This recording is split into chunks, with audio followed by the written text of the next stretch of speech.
আসসালামু আলাইকুম গাইস, কেমন আছো সবাই? আশা করি খুব ভালো আছো আর আমিও আল্লাহর রহমতে খুব ভালো আছি।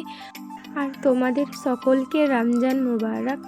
তো আজকে আমাদের বাড়িতে মৌলবীর পালা পড়েছে, তাই আজকে বাড়িতে এত খাওয়া দাওয়ার আয়োজন হচ্ছে। আর পাড়াতেও অনেককে দেব, তাই একটু বেশি আজকে বানানো হচ্ছে। আর এখন বাজে 1টা, আর আজকে বানাচ্ছি মাংসের ঝাল পুলি পিঠা। এটা অনেকে বানিয়েছো জানি, এটা অনেক দুর্দান্ত স্বাদ, খুব ভালো লাগে খেতে। তাই আজকে আমরা ভাবলাম এটাই আজকে বানাবো। তো এই যে আমি ট্রাই করছি, বাট মা বলছে যে হচ্ছে না, তাই আমি আর করলাম না, এটা করে রেখে দিলাম। মা আর ভাবি দুজনে মিলে ওরাই করলো, আমি এগুলো তেলের মধ্যে ছাঁকছিলাম। তো এই যে আমি একদমই পারছিলাম না। আর এই যে এই দিকে দেখো আমার মাকে কত সুন্দর বানাচ্ছে, কত ফাস্ট এর মধ্যে এতগুলো হয়ে গেল। আর আমি এইদিকে কড়াই চাপিয়ে দিয়েছি, কড়াই তেল দিয়ে দিয়েছি, আর মায়ের দেখছি এতগুলো হয়ে গেল।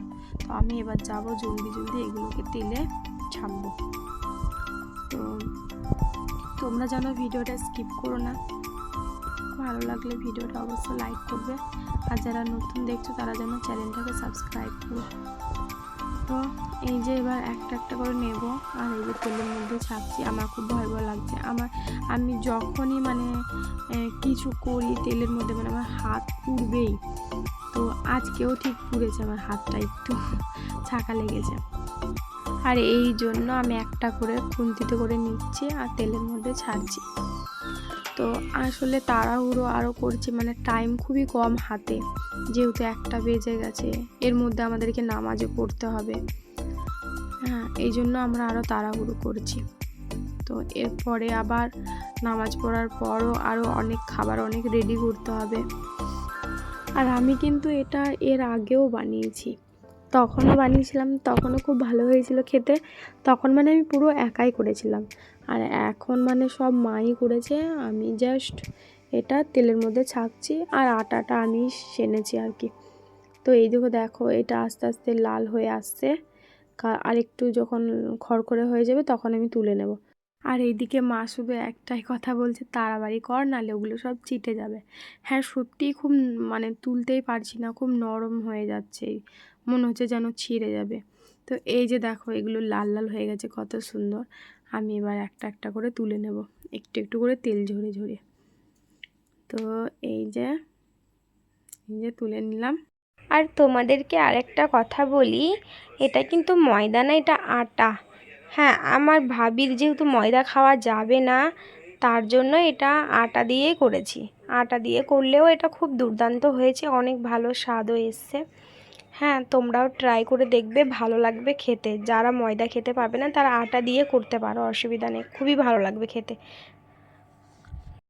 তো এই যে আমার তো হয়ে গেছে প্রায়, দেখো। তো মাশাআল্লাহ, দেখো কত সুন্দর হয়েছে। এই যে একদম দেখতে তো ফার্স্ট ক্লাস লাগছে, খেতেও খুব ভালো হয়েছে। আর মাংসটা শেষ হয়ে গেছিলো আর আটাটা বেঁচে গেছিলো কিছু, তার জন্য এটা নিমকি করে দিয়েছি। অল্প হয়েছে নিমকি, তাই নিমকি করে দিলাম। আর এই যে ঈশান খাচ্ছে, বলছে যে কি দারুণ হয়েছে, এরকম বলছে। আর এই যে আমার আব্বু বাজার নিয়ে এসছে, পেঁপে আছে, তরমুজ আছে, মুসাম্বি লেবু, কমলা লেবু, বানানা আছে, আপেল আছে, আর শসা, বাস। আর এই যে এটা হবে পকোড়া হবে, এটা পেঁয়াজ কলি না সাইনা? হ্যাঁ, তো এটা রেডি করা আছে, এটা আর ভাজতে পারলাম না, নামাজের টাইম হয়ে গেছে, তো নামাজ পড়বো তারপরে এটা আবার ভাজবো। হ্যাঁ, আর এই যে আমাদের সব হয়ে গেছে, এবার কাজগুলো সারছি, যে ভাবি ঘর ঝাড় দিচ্ছে। তো এবার আমরা স্নানটা সেরে নিই, নামাজ পড়ি, তারপরে আবার ফিরে আসছি। A few moments later. তো এখন বিকেল 4টে বাজে।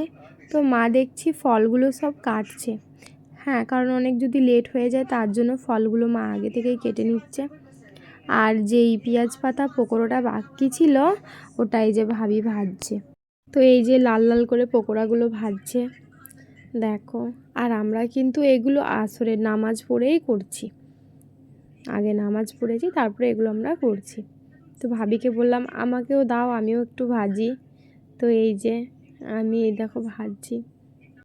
আর আজকে কোনো শরবত করব না, কারণ আজকে আব্বু মাজা এনেছে আমাদেরই দোকান থেকে, তার জন্য কোনো শরবত করলাম না। আর এই যে মায়ের প্রায় রেডি হয়ে গেছে, তো আমরা এবার সবাই মিলে দাঁতন করব। তো এই যে আমি দাঁতন করছি। আর এই যে এটা আমার বড় দিদি, ও দেখে হেসে পালিয়ে গেল। তো এবার খাবারগুলো মসজিদে দিয়ে পাঠাবে। এই যে আব্বু যাচ্ছে খাবার দিতে, তো আব্বু আসবে, তারপর আমরা সবাই একসাথে ইফতারি করব। তো আমার ভিডিওটা ভালো লাগলে অবশ্যই লাইক করবে, আর যারা নতুন দেখছো ভিডিওটা সাবস্ক্রাইব করবে। তো ফিরে আসছি নেক্সট ভিডিওতে।